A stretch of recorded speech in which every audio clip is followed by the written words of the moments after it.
Have you ever wondered who you really are beneath the filters, the expectations, and the pressure to prove yourself? We spend so much of our lives trying to measure up on social media, in our careers, even our relationships. But what if your true identity isn't something you have to create? What if it's already been given to you? Today on Lenses of Love, we're uncovering the powerful truth about who you are and why you matter. And trust me, it's more life-changing than you think.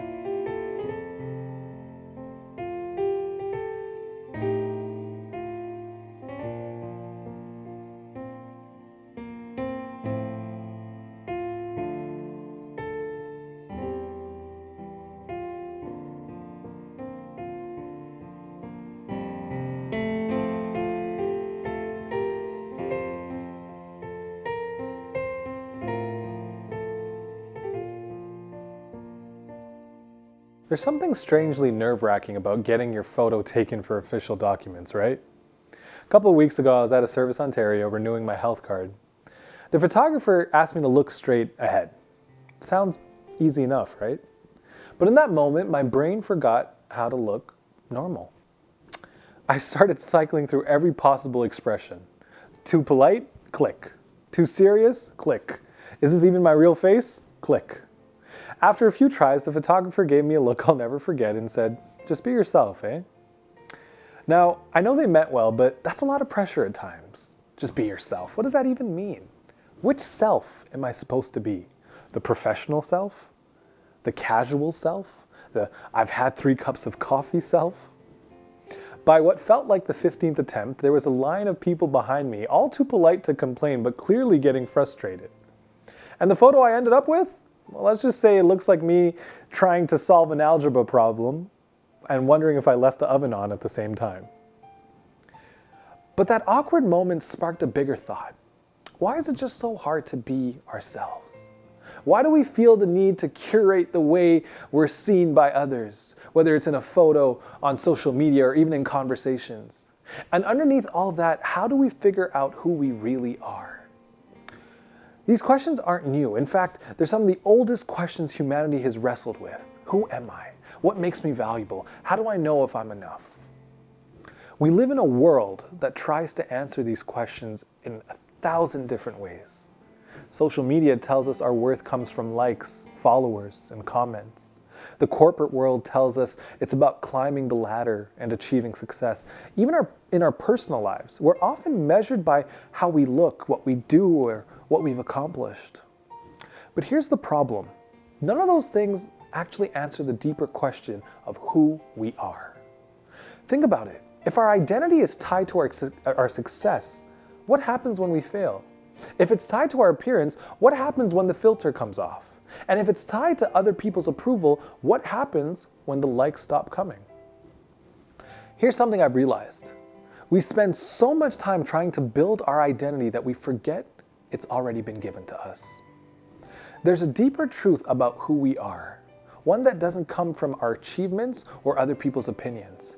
And when we start to see ourselves through this truth, it changes everything. The way we live, the way we relate to others, and the way we see our purpose in life.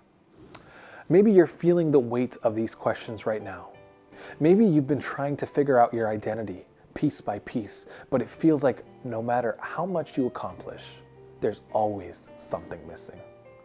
Or maybe you've been wearing so many different masks that you're not even sure who the real you is anymore.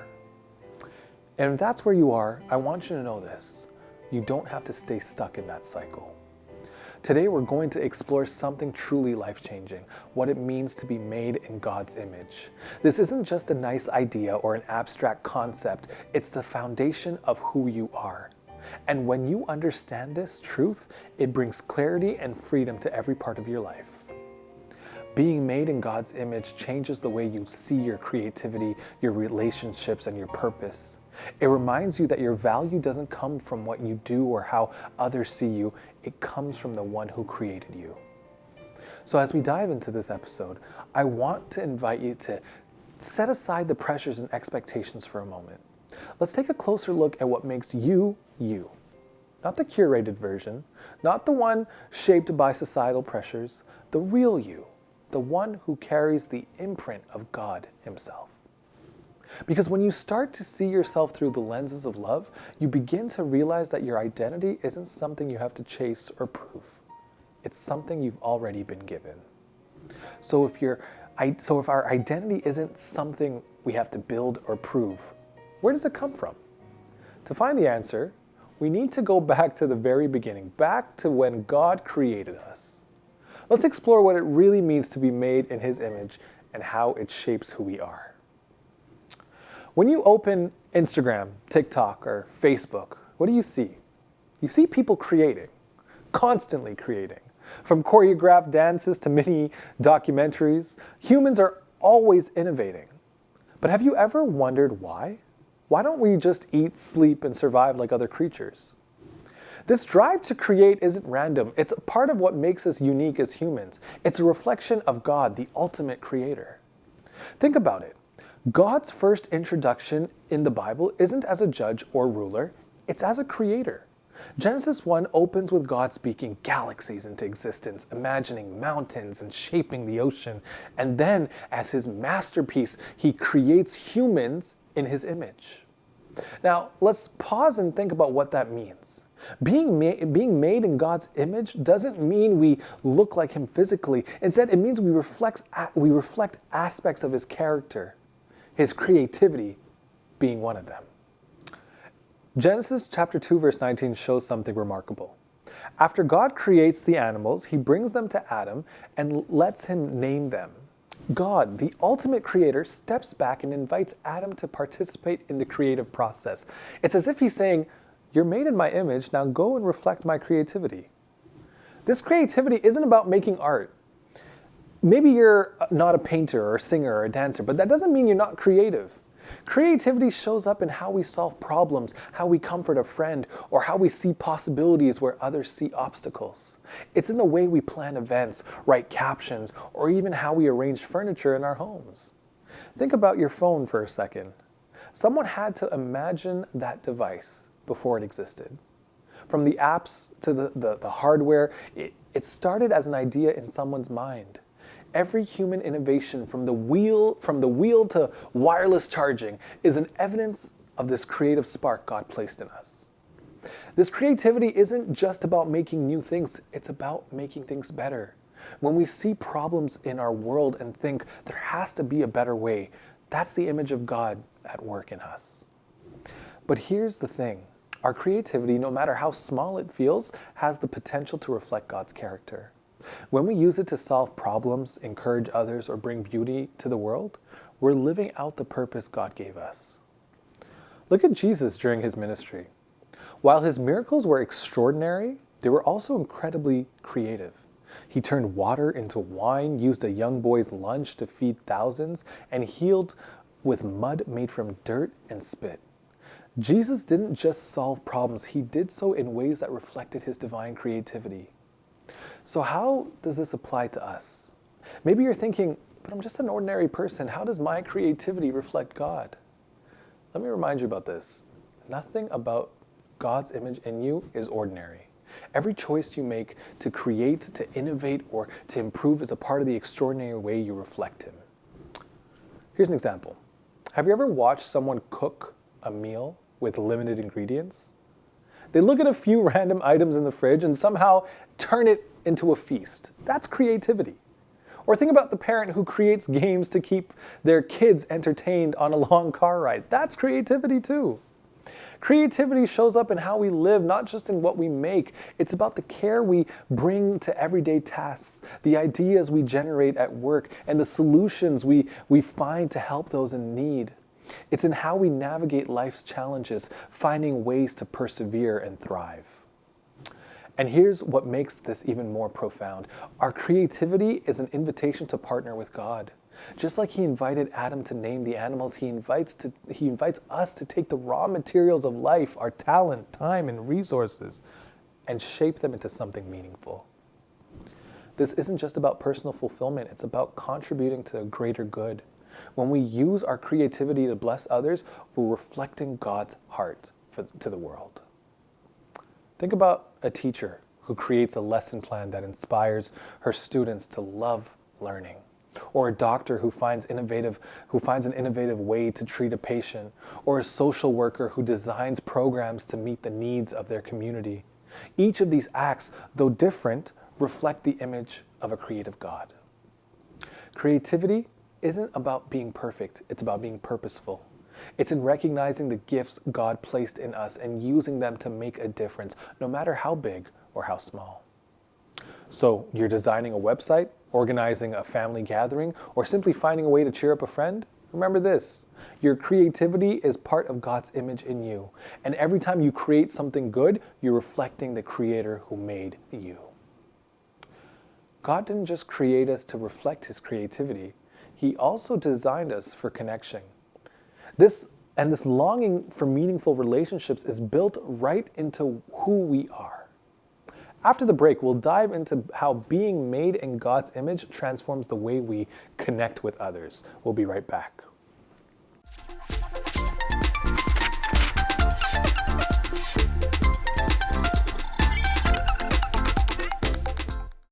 Hello, good to see you today here at the Lenses of Love set. I love to watch Sam's message and learn from him how to see God and His Word through the lenses of love. Perhaps you would like to learn more about other questions of life. For example, why am I here? Is there a God? Why is there so much evil and suffering? And why are there so many different religions? And which one is true? Is the Bible fact or fiction? Who is Jesus of Nazareth? Was He truly God as Christians say He is? Why did Jesus come to earth to die?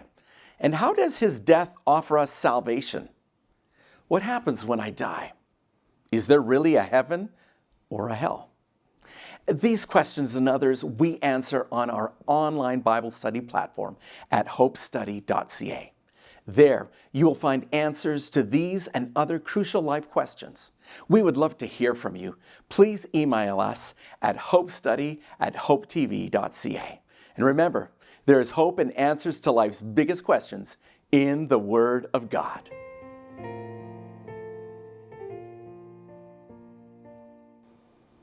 Human beings are wired for connection. Even in a world where we can access almost anything with the tap of a screen, what we crave most isn't more information or more entertainment, it's genuine relationships. Think about it. Why do millions of people go live on social media just to talk with strangers? Why do we spend hours texting, calling, and FaceTiming? Why does loneliness hurt as much as physical pain? This isn't random, it's a part of who we are. And it goes all the way back to Genesis chapter 1, verse 26, where God says, "Let us make mankind in our image, in our likeness." Notice the us. From the very beginning, God existed in relationship, Father, Son, and Holy Spirit in perfect unity. When He created us in His image, He built this need for connection into our very DNA. We see this reflected in the way God designed creation. After making Adam, God declared, "It is not good for man to be alone," so He created Eve, establishing the first human relationship. This wasn't just about companionship, it was a reflection of God's relational nature.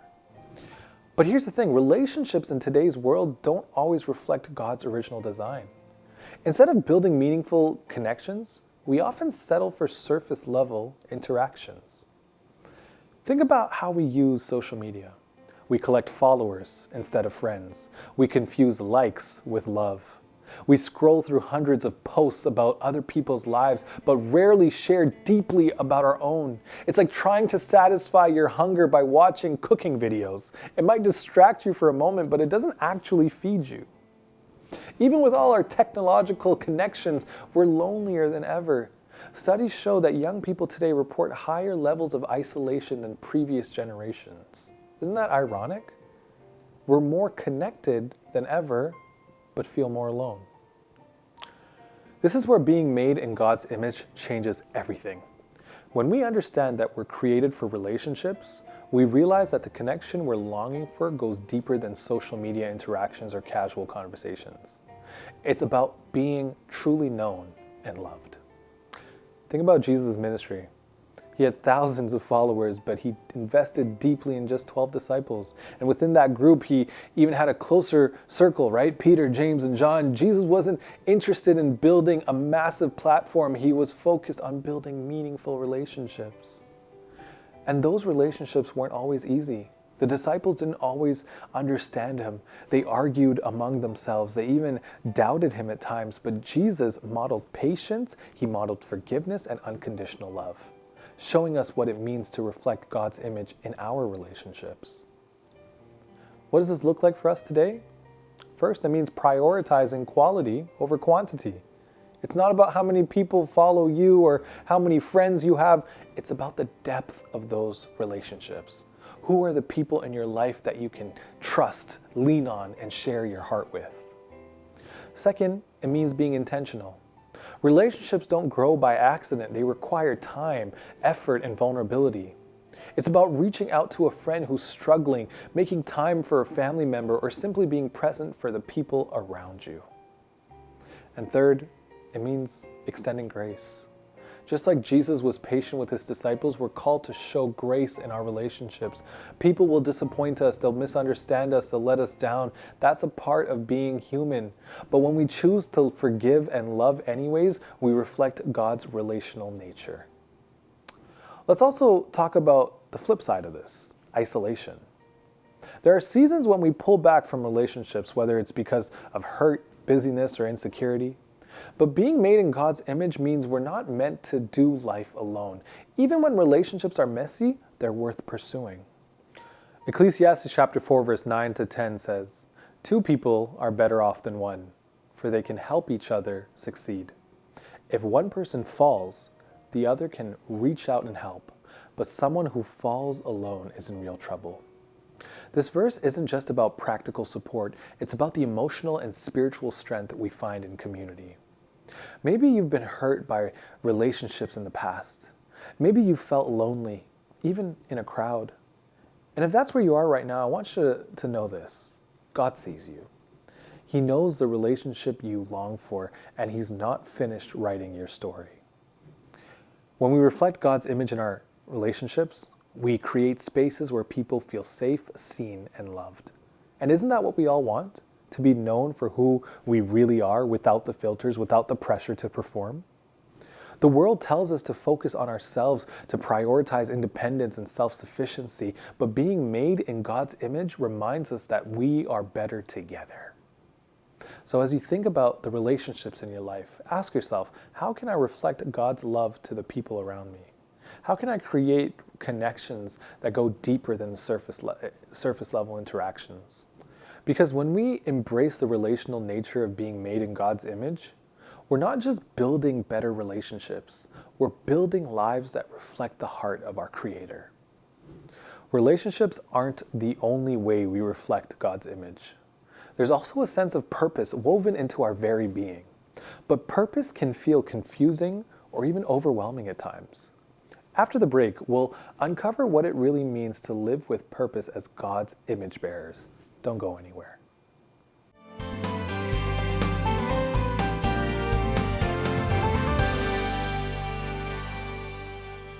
Hello friends, it is great to be here with you on Lenses of Love today. I trust that you've been blessed by this program, and I hope that you're able to share it with your loved ones. Thank you for your support so far. It means the world to us, really.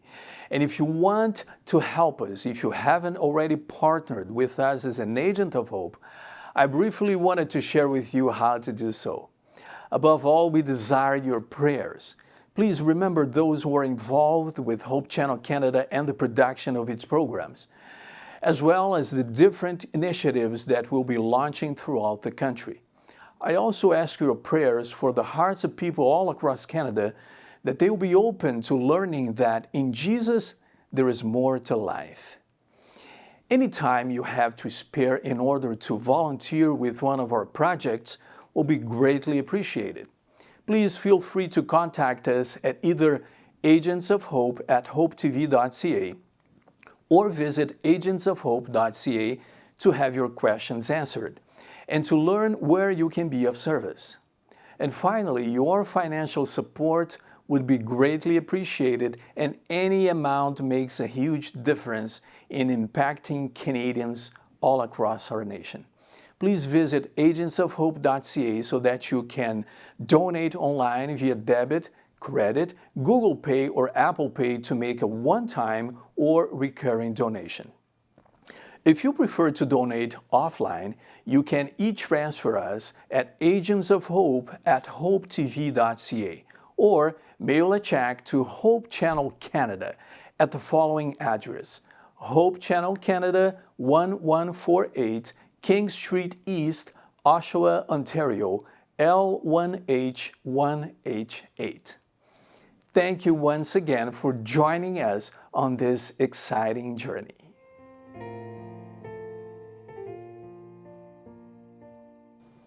Purpose. It's a word we hear a lot, isn't it? Motivational speakers tell us to find our why. Social media influencers encourage us to live with intention. Even coffee mugs and wall art remind us to follow our dreams. But all this talk about purpose can leave us feeling overwhelmed. What is purpose? Is it a dream job, a big accomplishment, or some extraordinary calling we have to figure out? And if that's what purpose really is, what happens when our life feels ordinary? Here's the good news. Being made in God's image means that purpose isn't something you have to create, it's something you already have. Let's go back to the beginning. Genesis chapter 1, verses 27 and 28 says, "So God created human beings in his own image. In the image of God he created them, male and female he created them. Then God blessed them and said, 'Be fruitful and multiply, fill the earth and govern it, reign over the fish in the sea, the birds in the sky, and all the animals that scurry along the ground.'" Right from the start, God gave humanity a purpose to care for creation and reflect his character in the world. But this purpose wasn't tied to achievements or accolades, it was rooted in relationship. God's purpose for Adam and Eve wasn't just about what they did, it was about who they were. This truth changes everything. In our culture, we're often taught that purpose is tied to success. It's about climbing the career ladder, hitting milestones, or making a name for ourselves. But what if purpose is bigger than that? Think about David. Before he was a king, he was a shepherd. Before he was a warrior, he was a musician. Every season of his life had purpose, not just the moments when he was on the throne. While tending sheep, David learned leadership. While playing music, he developed a heart of worship. While facing Goliath, he discovered courage and faith. David's story reminds us that purpose isn't just about the big moments. It's about being faithful in the small ones. Maybe you're in a season right now that feels ordinary or even difficult. Maybe you're working a job that doesn't feel like your dream. Maybe you're balancing responsibilities that feel unnoticed or unappreciated. I want to encourage you. Your purpose isn't on hold. Every season of your life has purpose. Every interaction, every opportunity to serve, every moment of growth, it all matters. Colossians chapter 3, verses 23 and 24 says, "Work willingly at whatever you do, as though you were working for the Lord rather than for people. Remember that the Lord will give you an inheritance as your reward, and that the master you are serving is Christ." This verse reminds us that purpose isn't about what we're doing, it's about who we're doing it for. When we approach even the most ordinary tasks with a heart of worship, they become extraordinary. But what about the times when life feels aimless? What about the moments when we don't know what we're supposed to be doing? This is where trust comes in. Proverbs chapter 3, verse 5 and 6 encourages us, "Trust in the Lord with all your heart. Do not depend on your own understanding. Seek his will in all you do, and he will show you which path to take." God's purpose for our lives often unfolds step by step. We don't always see the big picture right away, but we can trust that he's guiding us even in the uncertainty. Think about Moses. When God called him to lead the Israelites out of Egypt, Moses didn't feel ready. He had doubts, fears, and excuses, but God wasn't asking Moses to have it all figured out. He was asking him to trust him and take the next step. And the same is true for us. God's purpose for your life isn't about perfection, it's about faithfulness. It's about showing up even when you're unsure. It's about using the gifts He's given you to bless others, even in small ways. Every person you encounter, whether it's the barista at Starbucks, or the colleague who challenges your patience, or the family member who doesn't see things your way, is also made in God's image. They carry the same divine imprint you do. This doesn't mean we'll always agree with each other or with everyone we meet, but it does mean we're called to treat others with dignity and respect, no matter their background, beliefs, or behavior. When we recognize the image of God in others, it changes the way we approach our relationships. Look at Jesus. He saw people, not just their mistakes, their status, or their outward appearances. He saw their worth as image bearers of God.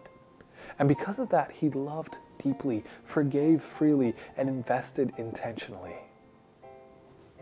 Finally, understanding that we're made in God's image reframes how we approach our daily lives. When you realize that every choice you make reflects God's image in some way, even the small movements take on new meaning.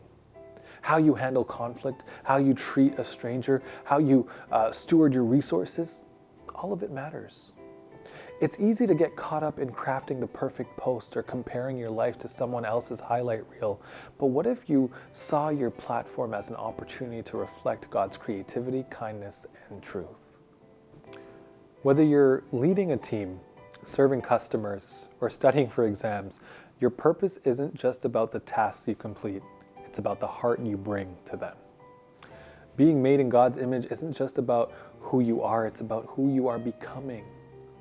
Every day, God is shaping you to reflect His character more fully.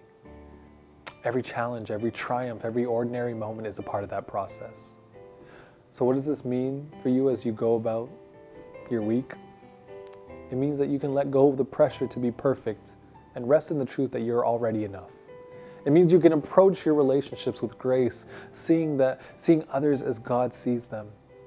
And it means you can live with purpose, knowing that every small act of love, creativity, and faithfulness matters in the grand story God is writing. Remember, you are not an accident. You are not defined by your mistakes or your accomplishments. You are made in the image of God, creative, relational, and purposeful. And when you live from that truth, you reflect His heart to a world that desperately needs hope and love. So today, as you navigate the ups and downs of life, I challenge you to see yourself and others through the lenses of love. Let this truth shape the way you live, work, and connect. Because when you embrace who you are in God's eyes, you step into the freedom of living as the person He created you to be.